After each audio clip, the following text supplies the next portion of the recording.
Tonight we have Travis Cross. He is an assistant professor here at Virginia Tech in the music department.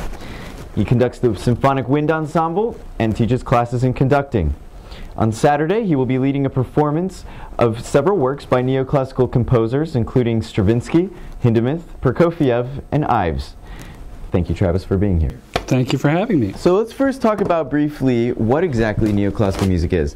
When people think of the works of Stravinsky and Hindemith, they're obviously not thinking about neoclassical music. Well, it depends on what kind of people they are, because some of us think of that immediately. Neoclassical, by definition, is modern music that looks back to the classical period or to classical forms. If I were to write a piece right now for kazoo, harpsichord, and electric drill that was based on the music of Bach, that piece would be by definition considered neoclassical. So that's kind of what the word means. More realistically in music, it refers to a period of time that began somewhere around 1910, 1920, near the time of the First World War, and continued in Europe through the 20s, 30s, and into the 40s. So the music is modern. There are you never mistake it for not being 20th century music. But at the same time, it has references to older music, or it's written in the style, a form of an older piece of music, and hence the name. What are some of the characteristics of, or stylistic, aspects of this type of music? I know with Stravinsky is completely, if compared to, the people before him in the Romantic period, doesn't sound anything like it. So right. Well, I think there are, I'm going to sound very professorial here, but I think there are a couple of things to consider. One is that in that period of time in Europe, millions of people had just died. No one had any money. There were no bailout programs. There was not a very pleasant time. And so the neoclassical aesthetic, I think, is really a reaction to the excesses of Romanticism, the excesses of Impressionism. And having just seen half your continent killed in a world war, and not having enough money to pay a 90-piece orchestra, composers are going to move towards smaller forces, pieces like the octet, pieces for 15 players, 20 players, both out of economic reality, but also out of a sense that there may have been something corrupt, something too nationalistic, something too unrealistic, unconnected to the world with these big, beautiful flowing pieces. So you hear a lot of wind instruments.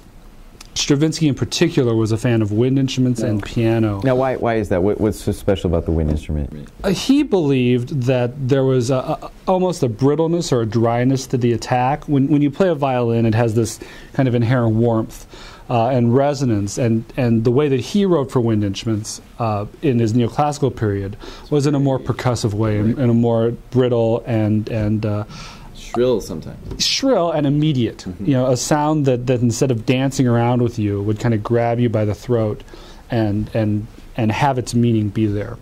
One other thing about those pieces are generally they don't have names like, the Red River flowing into the sea, or, To Love Three Women, or whatever, I don't know. They have names like Morning Music, Octet, very functional titles. Which has something to do with the whole modernist movement that was going on in other works of art at the time, correct? Well, and then Expressionism, which is, I think, a very different idea, but Kandinsky and these kinds of artists took it in a totally different, to the totally next level. Mm-hmm. Improvisation number one, figure number three, that kind of thing. Exactly. So since we have a background here, why don't we just talk about the Stravinsky piece? That's the one you're conducting for the performance. What is special about this piece, and why did you pick this?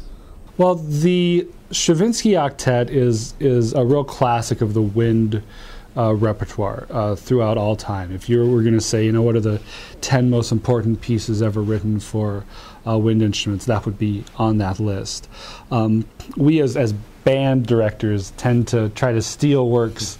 Stravinsky didn't realize he was writing a band piece when he wrote the Stravinsky octet, but it's for flute, clarinet, two bassoons, two trumpets, and two trombones. So it's our people. Right. So that's why we do it. It is also, though, one of Stravinsky's great pieces of music. When you talk about the oeuvre, if you will, of Stravinsky's writing, the octet is one of 2 or 3 pieces you think of in terms of his neoclassical period. So it's up there with the Firebird and Rite of Spring, Petrushka. It is to the neoclassical period what Firebird and Petrushka are to the Romantic Ballet Nationalist period. Okay. It's also just a great piece of music. It's brilliantly constructed, and it's maybe 10, 12, 15 minutes long, but the payoff at the end is this great kind of tonal return. I almost think of it as an apotheosis, to throw a really useless word out there, that there's been all this angularity, all of this stabbing sounds, dissonant sounds, but at the end it's almost like Stravinsky saying, there's hope for the world. There's tonality, there are major chords, and I think that has a lot of appeal to audiences. And most importantly, why is this period of music so important? Like, why should we study it? Why should we listen to it? Like, what?